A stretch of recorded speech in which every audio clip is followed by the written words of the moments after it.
Hi friends, అస్సలాము అలైకుం, నమస్తే. అందరూ ఎలా ఉన్నారు? Welcome to my YouTube channel Begums kitchen. ఈరోజు మనం చేపల ఎగురు ఎలా చేయాలో నేర్చుకుందాం.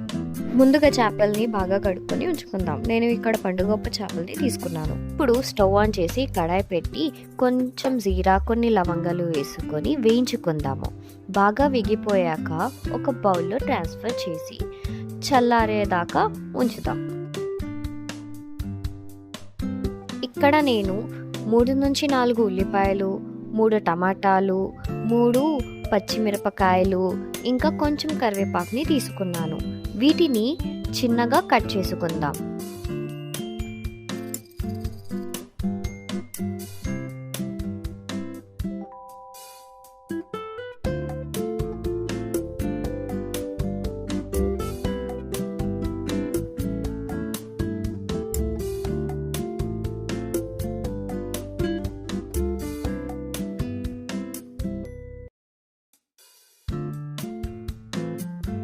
వేయించి ఉంచుకున్న జీరా, లవంగాల్ని అమందస్తాలో వేసుకొని బాగా దంచుకుందాం.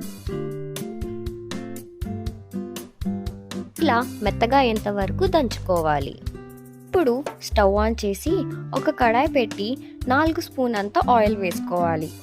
ఆయిల్ వేడయ్యాక కట్ చేసి ఉంచుకున్న ఆనియన్స్ని వేసుకొని బాగా వేయించుకోవాలి.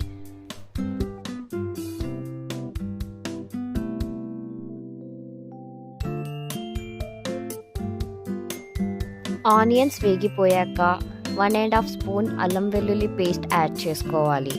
అందులోనే టేస్ట్కి తగినంత సాల్ట్, 2 స్పూన్స్ కారం పౌడర్ వేసుకొని బాగా కలుపుకోవాలి. ఇప్పుడు కట్ చేసి ఉంచుకున్న టమాటాలు, పచ్చిమిరపకాయలు, కరివేపాకు వేసుకొని బాగా కలుపుకుందాం. ఇవన్నీ వేగిన తరువాత కొంచెం వాటర్ యాడ్ చేసి ఆయిల్ తేరేంత వరకు ఉంచుకుందాం.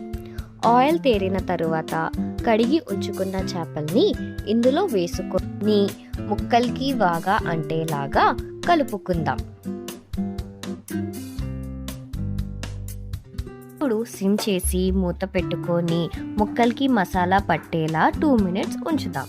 2 మినిట్స్ తర్వాత గరిటెతో కాకుండా ఇలా ఒకసారి కలుపుకోండి. గరిటెతో అయితే ముక్కలు విరిగే ఛాన్స్ ఉంటుంది, అందుకే ఇలా ఒకసారి కలుపుకోండి.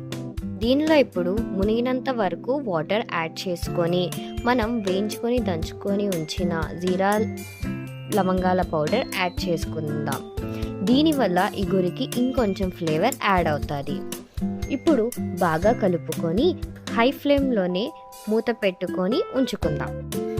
5 నిమిషాల తర్వాత మళ్ళీ ఒకసారి కలుపుకుందాం. ఇప్పుడు మంటని కొంచెం తగ్గిద్దాం. ఇందులోని కొంచెం కొత్తిమీర జల్లుకొని ఒక్కసారి కలుపుకొని మూత పెట్టి 2 మినిట్స్ ఉంచుదాం. 2 మినిట్స్ తర్వాత స్టవ్ ఆఫ్ చేసి మూత విప్పి లాస్ట్ ఒకసారి కలుపుకుంటే చాలు. మన పండుగొప్ప చేపల ఎగురు ఈజ్ రెడీ.